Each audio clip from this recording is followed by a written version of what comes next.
All right, hello everybody, and welcome to Geopolitical Trends. So excited to be with you on this Saturday weekend. So you kind of just chill out and do whatever you feel like doing. For me, I wanted to do the live streams on a weekend sometimes, just because I need to make sure that the information you guys getting, it's first of all, is up to date, of course, and second, to keep you abreast of what's going on around the world. And we all know how media works. Nothing's going to be detailed if it doesn't push for the narrative of what the media wants you or wants to influence you with. So anyway, what am I going to talk about today? Today I'm going to be talking about the proposal of Malaysia as far as entering into a free trade agreement with JCC, the Gulf Cooperation Council. Not the EU, not the US, not G20, no, GCC. And there is reason for that, strategic one of importance, economic, of course, but also there is a strategic interest. And that's what I intend to detail in this live stream session here. But first, I want to say, like I always do, that's my way of showing respect for all of you and appreciation. So I want to say thank you all for your continued support. And if this is your first time here, please make sure to subscribe to the channel and hit the notification button. I know what some of you guys sent me some comments that they weren't notified, that they didn't know the live stream was going on. And so I don't know whether you have so when you subscribe, whether you hit the bell button, the notification or not. So but that's all it is. So just make sure to hit the notification button so you will be notified every time I do a live stream. I want to give a shout out to two new channel members and supporters. The first channel member is Tom Putra. Thank you so much for becoming a channel member. Tom Putra is not new to the. He's been always with us on the other channel, the big channel, but he's now also showing his support for this. Thank you so much, Tom Putra. It really means a lot to me. So, and as a supporter, I want to give a shout out to Tom X. Thank you so much for becoming a channel supporters. We are now at about 95. We have 5 to go. 5 members, either members or supporters, whatever. So if you will be kind and any of you wants to take this on, just become a channel supporters or a channel member. And once we reach that 100, I'm going to do the exclusive Q&A for the members and supporters alike. But I intend to do something separate for the members. So, and I will talk about this later on once that time comes closer. So, once again, if this is your first time here, please make sure to subscribe to the channel and you show your support for that. So, all right, well, let me say good morning to you all. Good morning to you, Cam35. Good morning, Locio from Canada, Montreal. Good morning to you. Albany, Oregon, Weatherman Money. Good to see you. Alan Roy, bonjour de Montréal. Bonjour à toi aussi. That's hello to you in English. So, a good evening from the UK. Hamad Sithi, good to see you. Phil, Ottawa, good to see you as always. And Phil always shows up on the Health Channel. I always have a conversation with Phil when I do the Health Channel. Speaking of Health Channel, I always do on Mondays at 19:30 conversation with Dr. Stewart. So if you feel like to join me there, feel free, and I will post the link for you in the description. So, all right. Hi, Jack Robert. Good to see you as well. So, all right, let's get into our topic today. Well, as I mentioned, Malaysia proposed this free trade agreement. It was an interesting that it will be between, of course, ASEAN. This is not a unilateral. It's not Malaysia by itself. Sort of is advocating for ASEAN. Now, you all remember what I said about ASEAN. Who's the weak link in ASEAN? Can you type that in the chat box? Who do you believe, in your opinion, the weak link in ASEAN? This is similar arguments can be made about BRICS. Who is the weak link in BRICS? So now we're talking about ASEAN here. Who do you think, in your opinion, is the weak link in ASEAN? So Malaysia, Anwar Ibrahim, the PM, sort of proposed this. Well, the proposition in itself, for me personally, it has a lot of sending a lot of messages. The obvious one is that could Malaysia? It's not could. Is Malaysia thinking about dumping the US dollar altogether and move into the transactions in some other currency, whatever that might be? Because that's how I see it from an economic perspective. From a geopolitical aspect of it and strategic, is that Malaysia is seeing the trend where it's going. Well, and I'm going to get into the GCC and you will get the full picture, and I will ask you some questions, because all this is not happening in a vacuum. There is no way, and I'll argue whomever that tells me, oh, just because they feel like it. No, there is an underlying strategic goal that Malaysia and ASEAN, for that matter, this is with the assumption that all ASEAN are on board. This is why I asked the question, who is the weak link in ASEAN? Because he could hinder the progress like we're seeing in BRICS. Who's hindering the progress in BRICS? Now, with all this, the timing of the announcements, once again, you have to think in terms of other developments around the area, around the vicinity over there. So what are we talking about? Talking about the presidential elections in Maldives, okay? We're talking about even for Indonesia's the speed train that is entered into operation now, that's going to link, I think, Jakarta with, I couldn't remember the name. I have the link, and I'll talk about this as I move forward. So could this also suggest the position of ASEAN as an economic entity? In other words, regarding what's going on between the US and China when it comes down to trade. And the third question we need to consider is why GCC, but not the EU, the European Union, or even G20 for that matter. But G20, we all know, well, there is Russia there is China there. So ASEAN is not going to want to do that, because ASEAN could have those bilateral trade with those entities. ASEAN is not going to trade with India openly, because India has nothing to offer ASEAN. No offense to India. I am not talking negatively about India here. I am presenting the facts. And I'm really getting tired of those. I could see the comments and, come on, man, take it like a man. The truth matters. This is why, some have been launching at Jassant when, well, he was speaking pragmatic, the truth. That's what it is. So it's the same arguments. So why GCC, but not the EU? And this is what I'm going to get into the detail about all this one here. So what is interesting about all this one is that, as I mentioned, Prime Minister of Malaysia, Anwar Ibrahim, and this is what he proposed on Friday, which was yesterday, that the free trade agreement between the ASEAN and GCC, again, is this specifically for Malaysia using ASEAN, which I don't see that. What's in it? And this is what's at the heart of the detail of this one. And this, by the way, was during a speech that Anwar Ibrahim, the Prime Minister, give him proper respect as well. The Prime Minister Ibrahim added or mentioned it during a speech during the ASEAN Gulf Cooperation Summit. And where was the summit held? It was held in Saudi Arabia. Yeah.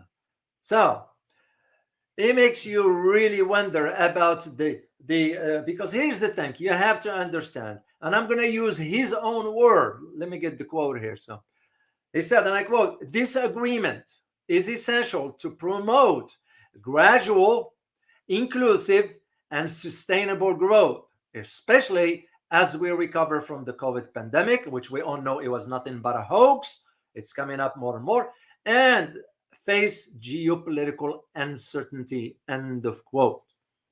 So spot on. That's why I'm saying two key points, economic and geopolitical. That is the reason why he's pushing for this on behalf of ASEAN. Once again, and I can't stress this enough, with the assumption that all ASEAN countries are on board with this one. Well, first, let me define, first of all, what is GCC? What is ASEAN? I know some of you know what this is, but it doesn't. I don't assume. I have the info. I may as well just share it with you while I'm having it right here. So this is a picture of the Prime Minister Anwar Ibrahim. This is during the initiation of the proposal for why he was mentioned. So let's talk about GCC, because I'm going to share some pictures with you and put things in perspective as we move forward here. Here is another image. So GCC, known, there are about 2 or 3 terms in English they go by, known, of course, for their Arabic term. For those of you who speak Arabic, they know it's named Majlis Ta'awun Liduwal Khalij Al-Arabiya. Or Majlis Ta'awun Al-Khaliji. It goes also by 2 pronunciations in the Arabic language. In French, it's known as Le Conseil de Coopération du Golfe. That's how it's known. So for us, in the terms of English, we looked at it as the GCC, the Gulf Cooperation Council. That's been the term, even though you can see it in some literature mentioned as the Cooperation Council for Arab States of the Gulf. They don't use that a lot. The common one is the GCC, Gulf Cooperation Council. So basically what it is a regional, intergovernmental, political, and economic union, which includes the countries of Bahrain, Kuwait, as you see on the map there. Kuwait, Bahrain, Qatar, United Arab Emirates, Oman, and Saudi Arabia. Those are the Gulf states, known as the Gulf states. So now here is the key question for you to understand why the proposal came that way. What does those countries, the 6 countries, what do they have in common? Can anybody type in beside they speak Arabic, of course, and they are Muslim countries? What do they have in common? If you can type in the chat box, please, and I'm going to take a look at it while I continue the conversation here.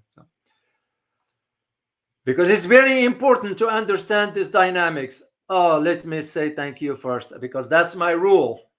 When I'm by myself, I can interrupt myself and say thank you to Super Sticker. Hang Wan, Hang Tua, thank you so much for your Super Sticker. Truly, truly appreciate it. So it means a lot. And I can, once again, guys, I don't take your support for granted. I want you to know that. So it means a lot to me. Thank you so much, Hang Tua. And by the way, guys, remember to have some questions towards the end, because I will answer a few questions for you. So this is what's important. And let me see what you typed into the chat box. What do they have in common? You guys are absolutely correct as far as Philippines being the weak link. Hamad Sethi, you're absolutely correct. And who else? Yeah, there is another. Great Fulton, you're absolutely correct. Hang Tua, you're absolutely correct. Philippines, it's becoming evidence, and we can't shy away from disclosing the truth. You know, I don't do emotions. Oh, I gotta, maybe they feel bad about. No, there's no such thing. It's because when you provide an objective assessment, especially when it comes down to geopolitical matters, emotions are aside. This is exactly what we're saying about India. We can't be sugarcoating it because we don't want India to feel bad. Who gives a damn about that, whether they feel bad or not? This is not about that. It's about the facts on the ground. It's about the welfare of the citizens. That's always been the case. It's the same case. You are absolutely correct, Young Dixon. Philippines is the weak link. Lynn, you're absolutely correct also. Lane Ong, you're absolutely correct. That's just the reality of it. And we all know why. Because of the recent policies that are now sort of fomenting this division. To me, the way I picture it, guys, it's like there is a tiny, tiny crack, and you are trying to expand that cracks. This is what Philippines foreign policies mean to me. It's widening that gap or the crack inside ASEAN. Because if division exists within ASEAN, it's easy for us, at least the United States, to push forward with the agenda. So Philippines, that's why it's the weak link. The same arguments could be made as far as BRICS. There is no way about it. It's the fact, is the truth on the ground. India is the weak link into that. So let me first say thank you to Juniper Lee. Thank you so much for your super sticker. Truly appreciate it. I also want to say thank you to KL. As always, truly appreciate it. It means a lot. I truly appreciate it. And the next one, which is a new member, S.C. Lee. Thank you for becoming a YouTube member. We are now 96. We got 4 to go. If we can close this in this live stream by having 4 more members or supporters. So just think about it, guys. So thank you so much for becoming a member. Truly appreciate it. So to go back to my point, for the BRICS, India in BRICS and Philippines in ASEAN, this is where I see that challenge ASEAN could be faced with this agreement. Even though, here is the kicker, even though Philippines will be benefiting from it. So in this case, is Philippines playing both sides? I'll let you reach that conclusion yourself. No. All right, let's move on to ASEAN. What is ASEAN? Once again, I don't assume, guys. I want just to, again, I have the info, I have everything, and I'm going to share it with you for those who might not be familiar. The Association of Southeast Asia, known as ASEAN. This entity, economic entity that is, was formed in 1987. Yeah, it goes way back. But back then, there were only a few members. As a matter of fact, there were only about 5 members, if I'm not mistaken, with the signing of the Bangkok Declaration in Thailand, because that's where it started. It was by Indonesia, Malaysia, Singapore, Philippines, and Thailand. So here it is. Philippines is a founding member, and you will think it will embark on policies that will push ASEAN in the right direction as far as prosperity, economic prosperity. I can't speak for the Philippines. That's, we all see the policies of Marcos Jr. To me, it's derailing, really impacting Filipino citizens, the average citizens, not the elites, the citizens. Then the association was later joined by Brunei, Darussalam, Lao PDR, Myanmar, Cambodia, and Vietnam. Makes it 10 members, as you see on the map over there. So I have another map for the same. Oh, I'm sorry, not this one. I think this one here. Yeah. So these are the members here. So, and if you look at the map as you see in here, the interesting aspects of all this, they are closer. You know, economic bloc like that will really have a sort of a punch on the global economy in a good way per se, because it'll create more economic opportunities and prosperity for the locals first. Then you go into the global trade for whomever wants to enter into a trade. You know, we all know what we did with the Chinese back in 2018 when President Trump was there about TTP. That's how we end up where we end up. So, and Americans, we are sort of dealing with it. It's just, you won't hear our government talking much. Look at it just on prices. You know, I live here. I go and see and evaluate prices and see where things were 5 years ago versus 3 years ago versus today. Inflation still exists. The government is mum about it. So, and our government is corrupted. I don't shy away from it. So you also, the post that I did on the community for the incompetent President Biden. Yeah, I say it. He's incompetent. You know, why sugarcoat it? Because he's embarking on foreign policies that have nothing to do with our welfare. So Same thing I will say about Philippines. They have to think in terms of where this is going.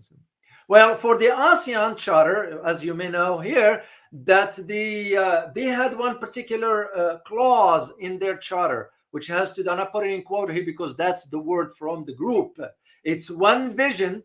Just listen carefully, guys. One vision, one identity, one community. So if you are, like we say here, if we are a community, are we going to allow anybody to sort of try to divide all of us here as a community? No. We're going to give the option to the individual, either get your act together or get out. Straightforward. Same thing could apply to Philippines in this case. Well, if it is a party to the same charter, one vision, one identity, one community, how come you're embarking on policies that are in the opposite direction of the welfare for ASEAN countries? And all this is because the ASEAN as an entity emphasizes the value of economics. That's the key. Economics, political, and social cultural harmony. That's how. But I feel comfortable saying not all of them are on the same sheet of music. It's the reality of it. It is, however, if you compare ASEAN to G20, not about the volume of the money trade on. No. If you compare it as an entity, ASEAN is sort of close-knit membership. G20, we also the recent one in India. What was it all about? Where is that cohesiveness in a membership in an entity that worked collaboratively together? No. Of course, India in this case was just used for the G20, like always, because that's what India allowed itself to be used that way. In other words, India couldn't take stand on something, but like that's the reality of it. We leave it at that. So, and this is the thing about the uniqueness of ASEAN. The two strategic issues that concern their stability, and the most, of course, has to do with there were about two issues at some point that they had to contend with. Are they going to maintain neutrality when it comes down to regional issues? Here's my keyword. I didn't say global issues. I said regional issues, because ASEAN didn't go and start getting involved in the Ukraine-Russia conflict. It's their problem over there. Now, if they are asked, they will voice their concern or their position, whatever, but they wanted to remain neutral. This is why it was that push by the United States to push countries to take stand in support of the United States position. ASEAN saying no, except for the Philippines in a sense of entering into more military agreements with the US. And this is where I see that big difference. And even if we are to think about the G20, let's hypothetically extend the conversation to G20. Well, the members that include G20, you remember, we're looking at Argentina, Australia, Brazil, Canada, China, France, Germany, India, Indonesia, Italy, Japan, Republic of Korea, Mexico, Russia, Saudi Arabia, South Africa, Turkey, United Kingdom, and the United States and the European Union. But you can just see the division right there, because for us being a member of there, we're going to put our thumb on the countries that they're going to have to do what we tell them to do. There is half of them are US under US pressure. So where is the independence of an entity? This is why, and I'm glad I brought this up, because I wanted to bring the comparison ASEAN and G20. That's why I didn't want to bring G20 into the conversation altogether. This is why the proposal by Ibrahim wasn't about G20 or the EU for that matter. It was GCC. That is the importance of all this. Then you think about the global significance of ASEAN in this case. Well, it's because it's not a small entity that you could disregard. ASEAN is I will use the term is powerhouse regionally. That is. So and also because well, ASEAN has about 600 million, almost 700 million people as consumers. That's quite a lot.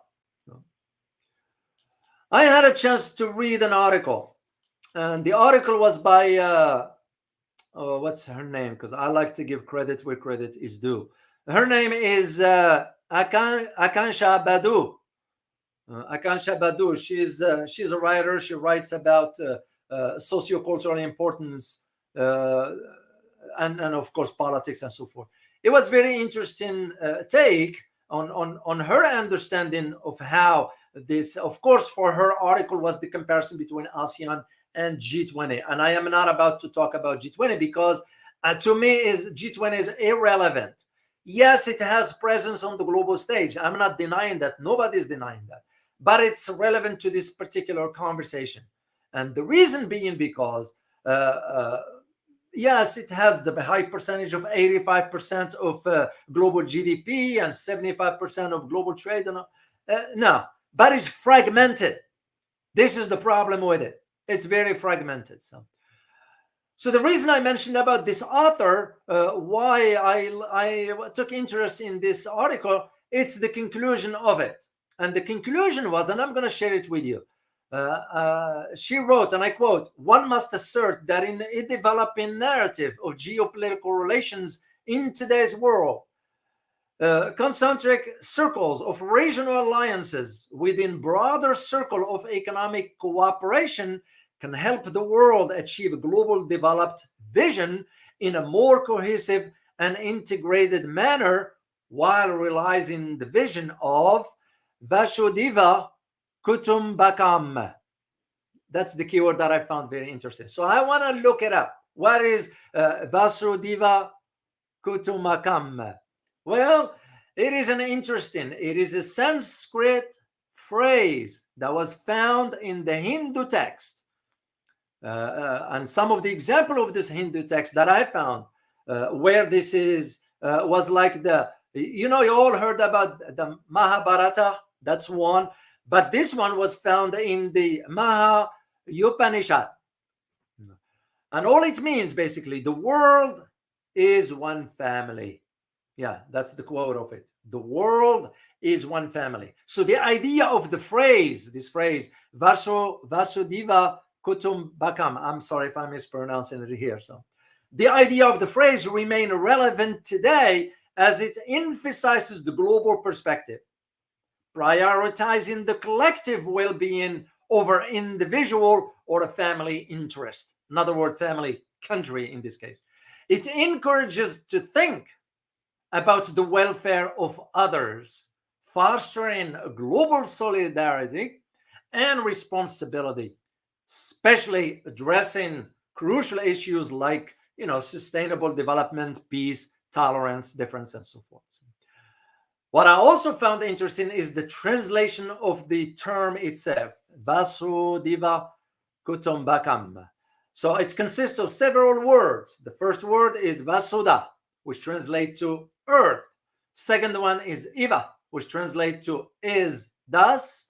And the third one, Kutumbakam, which translates to family. That's what I found very, very interesting about this. So let me go back to the GCC and put this in perspective for you. Why I do see, and by the way, it will only be fair because otherwise I will be not providing a balanced argument. It will be fair to even mention the EU in this context. So what is the EU?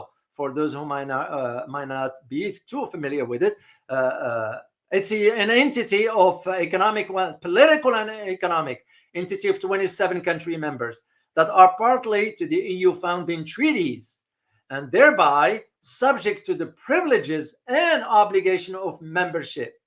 They have agreed by the treaties to share their own sovereignty. This is where the concern for me, to share their own sovereignty through the institutions of the European Union in a certain aspects of government. State governments must agree unanimously. I have a serious concern about that, especially with the word sovereignty.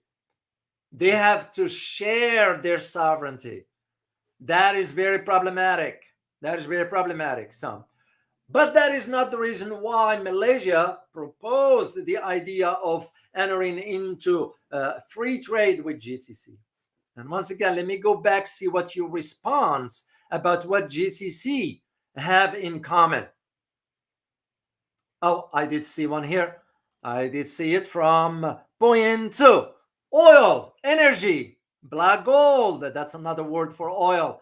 Mobile fiber. You're absolutely correct. You don't hear that term anymore, black gold, but that's correctly true.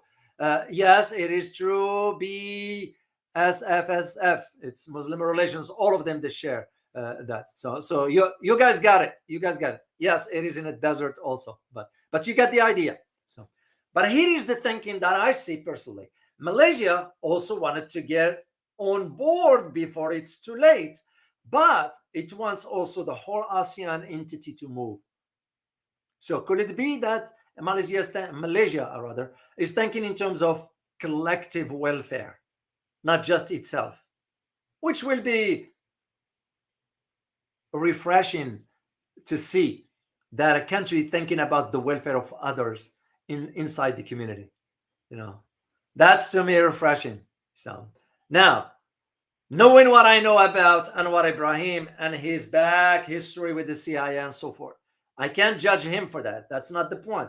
It just, to me, was the idea what prompted him all of a sudden to propose something like this, because it didn't come from Thailand, didn't come from some other members. It didn't come from Indonesia, in that matter. It came from Malaysia. Well, here is the way I see it. The wealth is already shifting from the west to the east. Okay, energy consumption is moving faster as far as demand in the east than it is in the west. As a matter of fact, for us in the US, which we still depend on oil from the Middle East, believe it or not, despite what you hear, our SPR, the strategic petroleum reserves, are getting low to the point that now our president, incompetent president, is reaching out to some leaders, like for example of Venezuela. What's his name? I draw a blank on his name. Maduro is reaching out and said, hey, we're gonna lift some sanctions, but we want you to send us some oil.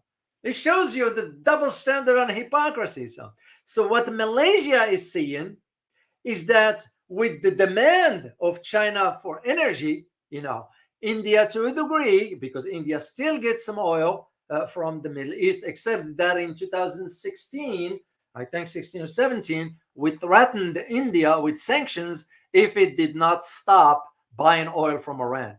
And guess what India did? It stopped. So to me, that's, if you are to think about the strategic welfare of your country, why would you agree with what the US is saying? You say no, because that's for my people. But apparently Modi was not. That's why I came to evaluate his 7 year, 10 years so far. Oh, 7, not 9.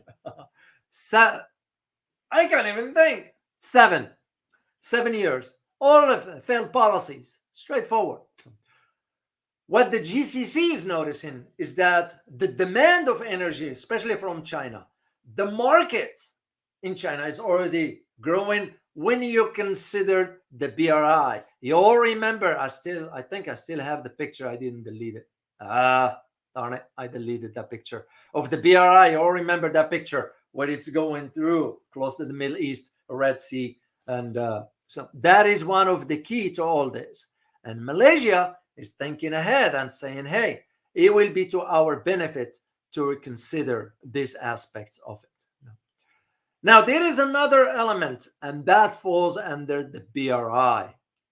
And I found it very, very interesting that it's worth mentioning. It was a comment by Rocky Chan, who sent me this comment. It says, and I quote, Indonesia high-speed rail from Jakarta to Bandung just became operational. And indeed, because I did check this, I read the articles on it, and that's exactly what is happening. So what's interesting about all this is that Malaysia is seeing now it makes more sense.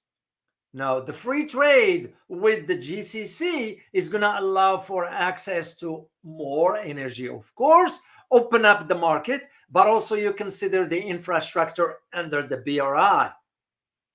This is why I believe presidency's keynote speech, I will use the term BRI 2.0. In other words, we move into the next phase now in the BRI. So that's how I read the decision of Malaysia in trying to convince. Remember, guys, it's only a proposal at this stage. I won't be surprised it's going to move forward. I will not be surprised that we're going to try to hinder that progress one way or another, because we are not willing to accept the changes in the global order, that those changes are not to our favor, and we don't know how to react to all this. To put all this in perspective, and in follow-up of what I mentioned yesterday about China and Egypt, what China and Egypt, what did Egypt just do recently? And I'll put the link for you guys in the description. Don't worry about it, you'll find all this. What did Egypt just do? Well, Egypt sold about 3.5 billion yuan in panda bonds. It didn't use the euros, didn't use the dollar, didn't even use its own currency. No, in 3.5 billion yuan, the equivalency of about $479 million US dollars. And what is it? Is that Egypt issued this 3-year panda bond, that are worth 3.5 billion yuan. And interesting about all this is that the bonds Egypt first issued were priced at about 3.5% annually for 3 years. Why am I mentioning this? Is the percentage that is the key to all this. So and interesting that now this panda bond are denominated non-negotiable. They are denominated in Chinese yuan. But here is another key. It was issued by foreign borrowers. So in a simple terminology, the way I understood it from a financial perspective is that the investors are interested, but they are okay also with buying or investing in this in the Chinese currency, not the US dollar. That's what I found very interesting. And of course, Egypt has been looking at other sources, following less conventional, if I may use the term. And conventional sources means here IMF and World Bank. Since Egyptian foreign borrowing spree caused its repayment schedule to balloon and sent many traditional investors out of the door, because they're saying forget about it. As a matter of fact, here's one news you might hear about it soon. The rating of Egypt just been downgraded. Moody just downgraded Egypt because Egypt made this decision.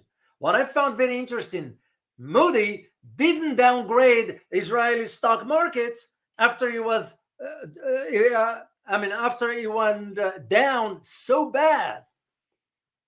Even after the Israelis ditched the US dollar.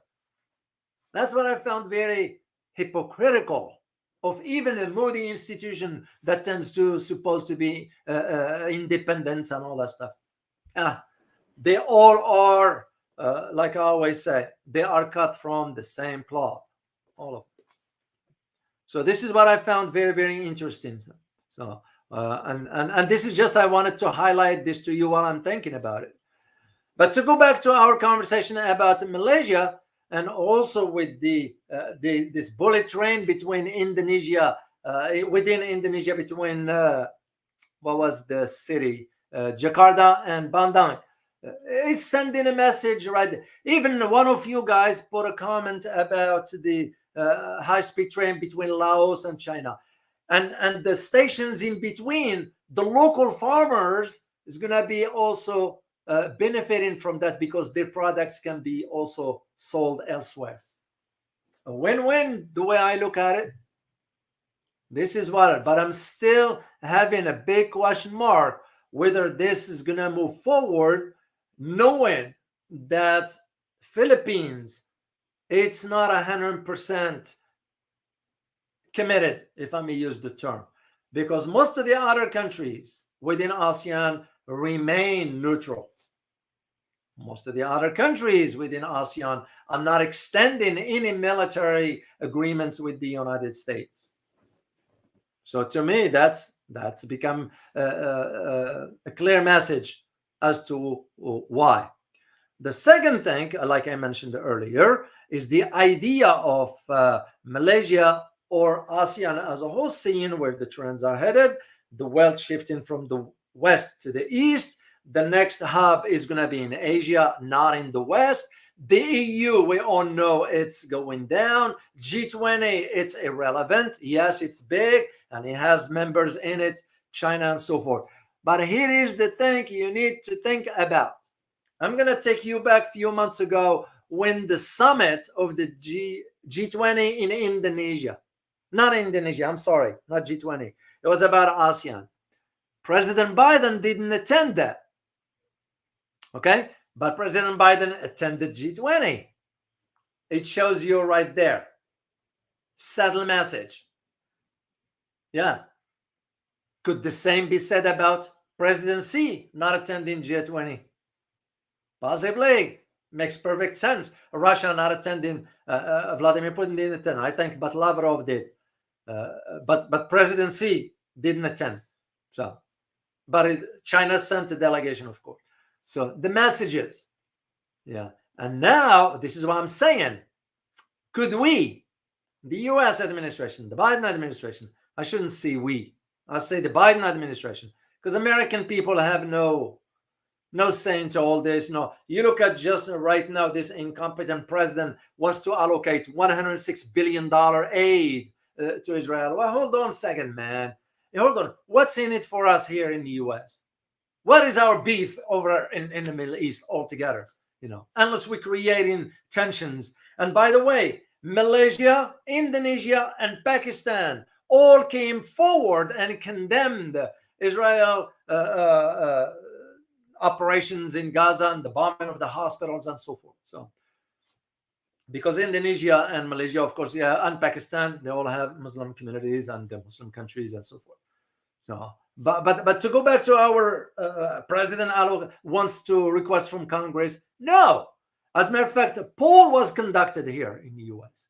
Majority of Americans saying no. But at the same time, you can only talk so much. Sometimes you're going to have to act in peace. You all know what I'm referring to here. Otherwise, you're going to have to make the government understand that you mean business. Heck, even if we have to put the whole country on hold, you do it. Government for us, government for the people, by the people. But we got a massive population that is so distracted, so consumed by trivial stuff. To them, this is not gonna ring a bell. It's not gonna ring a bell. So anyway, the way I see it is that now that this proposal hasn't entered into application or effect, just proposal. It's going to have to take some time to hash out the details of the free trade zones and so forth, even though Anwar Ibrahim, Prime Minister Anwar Ibrahim, did detail certain aspects of it. So, because here's the thing, and we need to put this into consideration. When you consider that ASEAN for years, yes, including the Philippines, sought to integrate its economies, all of them, But here's the thing. If you combine all of them, you're looking at about $2.3 trillion. And that will be sort of what's the word I'm looking for? Integrations can be done through trade, can be done through investments, can be done through compatible standard when it comes down to tariffs. This is why we end up having a beef with China regarding TTP, the tariff stuff. ASEAN at least doesn't have that, but now if they are to enter into a free trade agreement with GCC, well, GCC have money, GCC have energy, GCC have the political will to really build infrastructure in Asia. As a matter of fact, I am aware of a project that the Saudis entered into with China, building a refinery in China worth about a $10 billion project. No. When we asked the Saudis to come back to the United States and upgrade the oil refineries in Texas, Saudis said, no, they are fine, but they went ahead and built a brand new one in China. Which tells me what? It tells me that's where the Saudis seeing the next market is. It already is. So this is what and I even thinking in terms of the research that I conducted was that ASEAN economy as a whole, as an entity, is this by this year, it is expected to reach 4.7, and next year, 2024, will be about 5%, which to me, it's not bad at all. If it is growth that is sustained that way, I would say it's worth considering the idea of the proposal free trade arrangements with GCC. And once again, you think about those GCC countries. They are very, very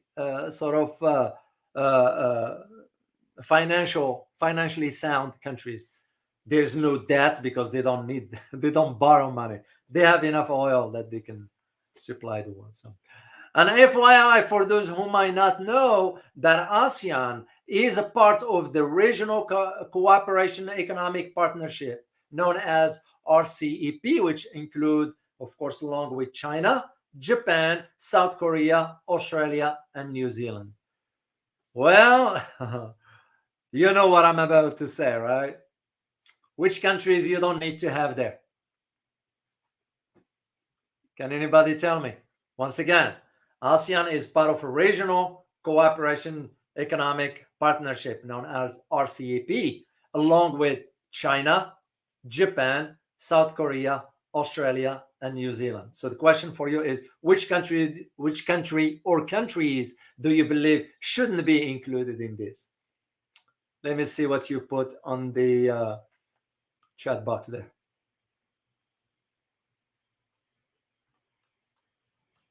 I know it takes a while to...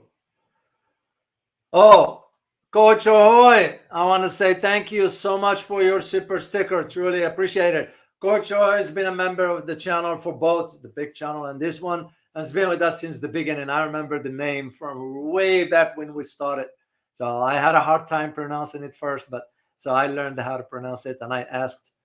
And so thank you so much for your support. I really appreciate it. So let me see what you guys wrote down as far as which countries do you believe should be not included into that. Oh, another super sticker. I want to say thank you to Born Fame. Much appreciate you. Really appreciate your support. It means a lot to me. Thank you so much for your super sticker.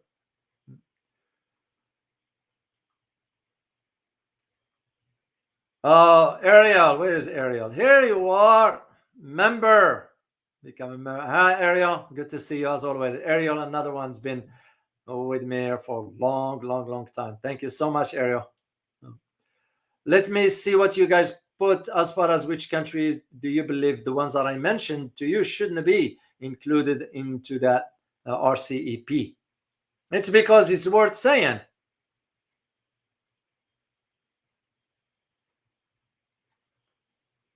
Okay, I don't know what you mean by this. Dr. David has no idea what is about.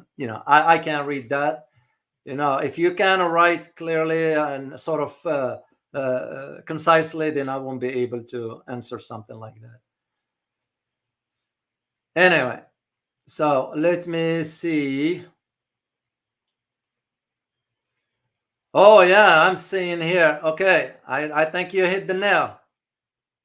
US is not part. Australia is. Hamad Sithi, Australia is. Yeah, you're absolutely correct. You're absolutely. Oh, this one, China too? No.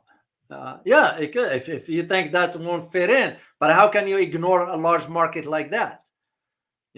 Mohammed, you're saying Japan. There are many conversations about this one. Knowing what Japan just did, you all know, right? I did post this for you in the community. By the way, guys, when I post things in the community, that's how I share with you certain information that is not covered openly. What Japan just did, it supported the United States in vetoing proposal by Russia to allow humanitarian aid into Gaza. Yeah, Japan. You will take a country like Japan that experienced the hardship of what took place after we dropped the bomb will be more understanding about it. Apparently not. So yeah, you're absolutely correct. Maybe Japan shouldn't be there at all. So New Zealand, to a degree, I can see your point, Athene Wu, and I'm still waiting to see the outcome of their elections, which by the end of this month, I believe. So I'm keeping an eye on that to see. By the time the elections are done in New Zealand, and the decision whether they're going to be part of the AUKUS or not, that's going to put sort of a nail in the coffin on New Zealand. We shall see. But Australia, definitely. So you guys get the point into this.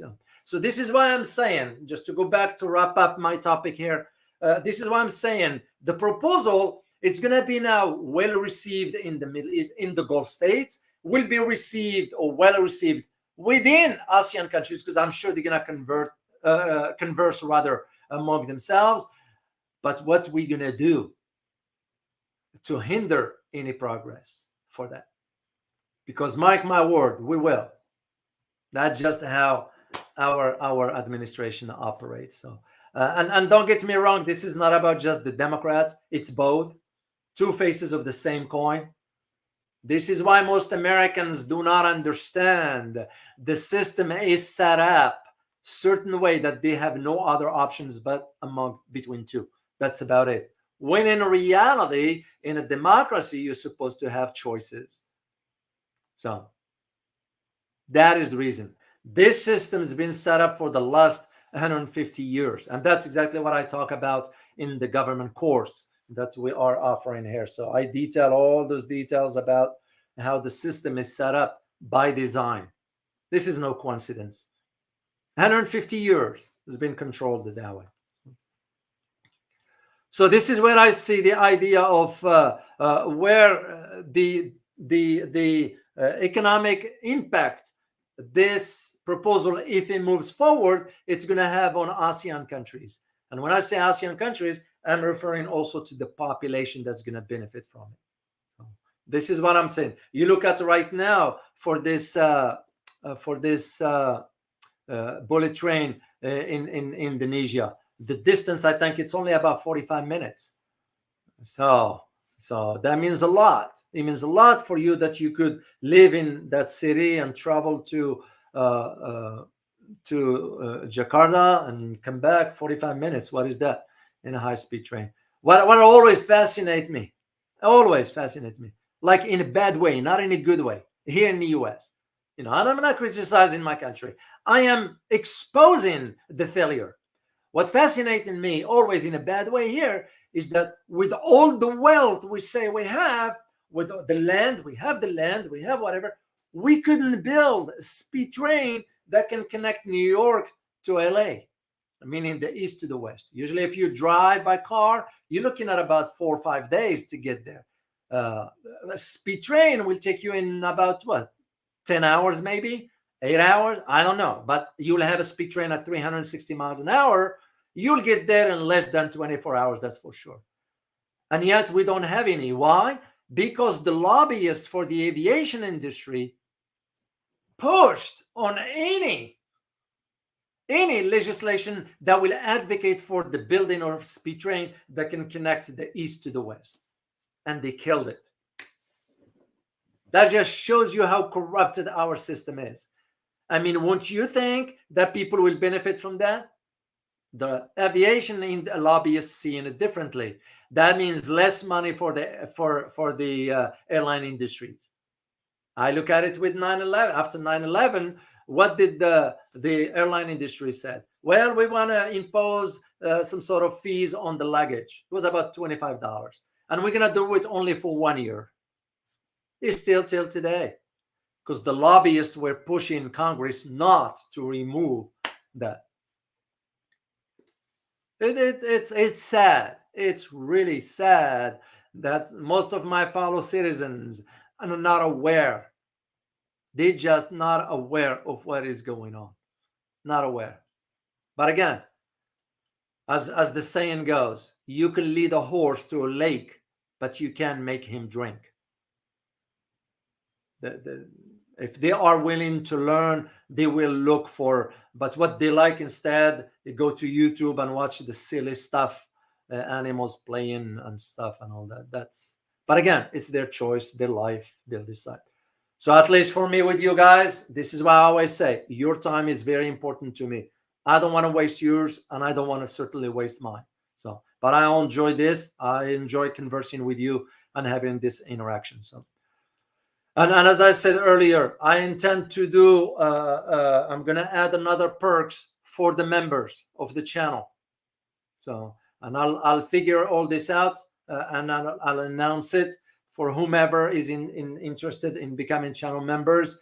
And that's going to be whatever I'm going to decide on. I'll see how it is, and we'll work it out. So far, I thank you so much for your continued support.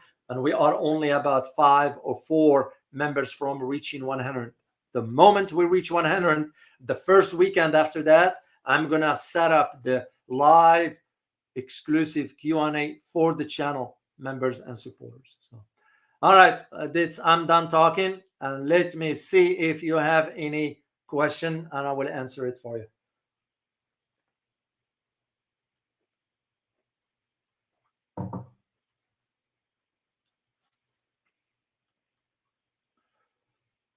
I know some of you guys been asking me to bring back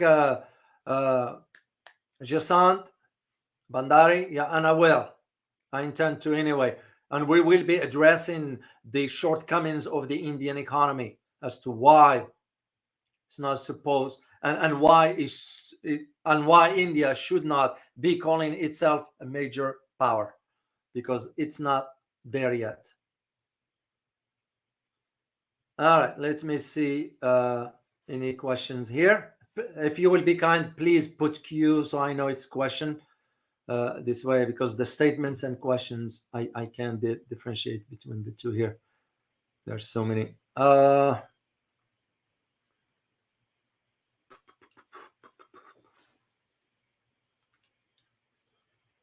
And once again, I'm very, very, very enjoy my time with you guys here on this live stream.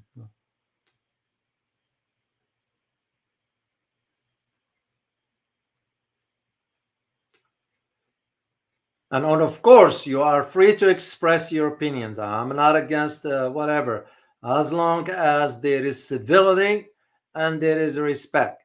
Otherwise, I just won't allow. I won't. So it just because that's, we have to move beyond that kind of. Oh, thank you, Francis, for confirming that. Yeah, David, Indonesia is the major Muslim country in the world. 89% Muslims, 11% Catholic and Hindu. Thank you so much for sharing that. Okay, I'm watching.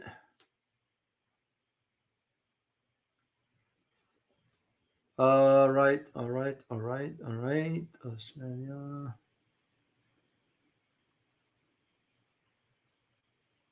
And I truly enjoyed you guys get engaged with each other in a conversation, and that should help us all learn, because we're all here to learn. No more, no less. No more, no less. And no one knows it all. No one. I'll challenge whomever. This is why I never like those people that brag about I'm a PhD, I'm a doctor. So what? So what? If you can be humble, then what's the point? What is the point? Because Just because you reach a PhD doesn't mean you stop learning. Learning doesn't end till you are done, till you check out. So that's the way I look at it. I'm still learning. I'm learning from you guys. When you, what do you think I read the comments for? And it takes me time to spend reading all those comments because it's important, and that's how I learn about certain things. So, here's a question from YT. Question: why is India silent on Gaza? Silent because they switch to supporting Israel. So of course they're not going to say anything. India, like my guest Giant said, goes where the wind is. So, but there is one thing a lot of people do not know behind the scenes is that Israel shares certain military technology with India. As a matter of fact, sometimes Israel has shared certain technology that was supposed to be only for Israel. And we found out about it. So this is the reason why India has to switched. It's their. I was never convinced, and again, this is my own opinion. I was never convinced that Modi is qualified for the position of PM. You can govern a country based on nationalism and this kind of rhetoric and mindset. That's not going to cut it on the global stage. Why? Because you will be exposed sooner or later. People can see through. Some politicians been around for a long time to learn, like some of us. We can, you learn what to look for if somebody is bullshitting or somebody talking seriously. You can tell that from the first 2 minutes or so in a conversation. And you make a decision. Do I want to maintain a conversation with this nonsense? Or do I really want to engage with somebody that I can learn from and exchange ideas with? So in this case of India just does whatever, and I am not surprised, and I would not be surprised that we were behind the scenes telling India, hey, you need to go public with the support for Israel. I won't be surprised. So that's the reason why it's silent on Gaza. I mean, you look at what even certain ethnic tensions in certain regions, including Manipur, the Muslims have been targeted there. That's the way I see it. That is the way I see it. So, next question here quickly that comes across. What is the next predictable conflict other than Taiwan? Oh, that's an interesting. Well, I can think of one location actually beside Taiwan. I'll think of the Korean Peninsula. That's one. But I also can think about the Black Sea. Why the Black Sea? Because the president of Lithuania threatened to close the access to Russian ships that goes through the Black Sea. And if he does that, that is bad news for Lithuania or the region for that matter. Russians not gonna, and that could only escalate things far beyond. But Russia is ready for that. And here is why I am convinced to say Russia is ready.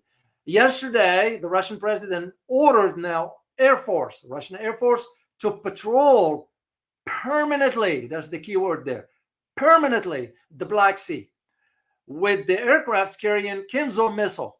And if you can go and search what a Kinzhal is and what's its capabilities. So that tells me again where the next conflict is.